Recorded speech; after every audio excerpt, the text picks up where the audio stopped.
पवित्र विश्व मातृभाषा दिवस उपलक्षे आम्भे नीलचरेश्वर नोडाल उच्च विद्यालय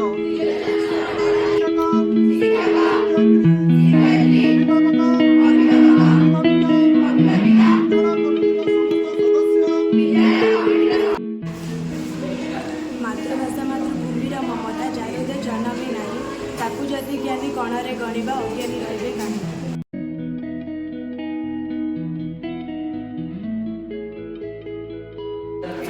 कर जेबे आसे उच्च कर आख निज मातृभाषा ओडिशा जय मातृभाषा।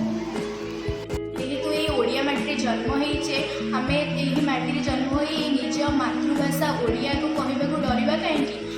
एबे जेतेबेले हमर आधुनिक जुग हो गला आमे एठी मोबाइल लैपटॉप कंप्यूटर इत्यादि इत्यादिर व्यवहार कले जेहेतु आमे ये मोबाइल माध्यम रे कॉल चैट सबूर यूज कले जेथिरे आमे कथा आरंभ करबा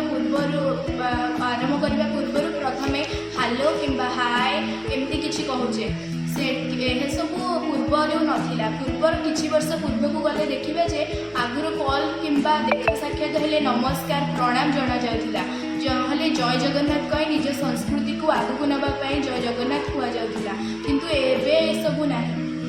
मातृभाषा बहुत कमी कमी जीवार लगी यार गुरुत्व या बढ़ावा को आम चेष्टा करवा आउ निजे निजर राज्य बाहर को किंबा देश बाहर को गले आम निज मातृभाषा को सम्मान देवा गुरुत्व देवा आम ओडिया आम भाषा बढ़िया। यह भाषा हूँ आम ओडिशार मातृभाषा जहाँ आम निजे जहाँ व्यवहार कर गर्वित अनुभव करुँची मत बहुत खुशी लगुच कि आम संस्कृति को अन्य देशर लोक मैंने बहुत प्राधान्य देउछंती जेमिति झारखंड गोटे राज्य कि सी आम मातृभाषा को ताकर द्वितीय मुख्य भाषा रूपे प्रचलित करछंती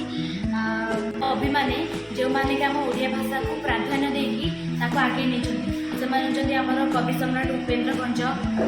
व्यास कवि फकीर मोहन सेनापति अति बड़ी जगन्नाथ दास एमान को बहुत धन्यवाद जनइबी जे आम ओडिया भाषा को से बहुत गुरुत्व देते आमर चिर नमस्य बहुत गर्वित जे मो ओडिया मो भाषा ओडिया माँ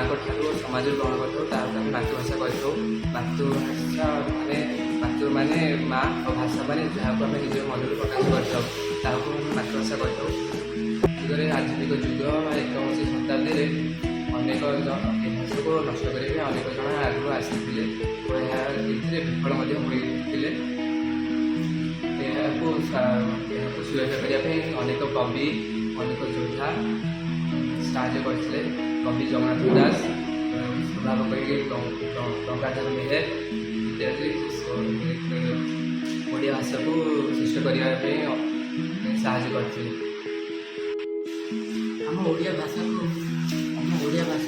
उच्च स्थान को नापी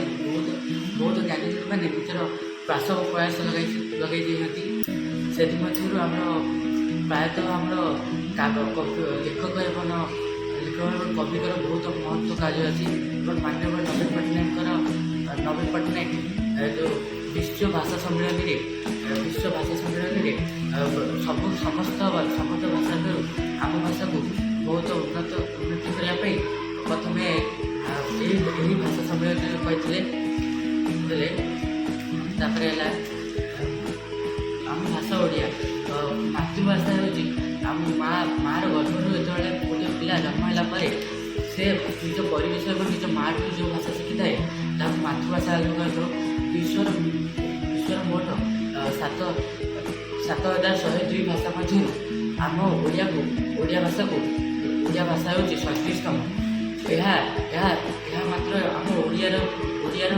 मुख्य भाषा नुहे यह झारखंड द्वितीय मुख्य भाषा रूपे आम जानी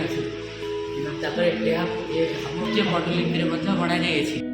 मातृभाषा ओडिया और यह विश्वर 37तम भाषा आम देश अनेक भाषा अच्छी से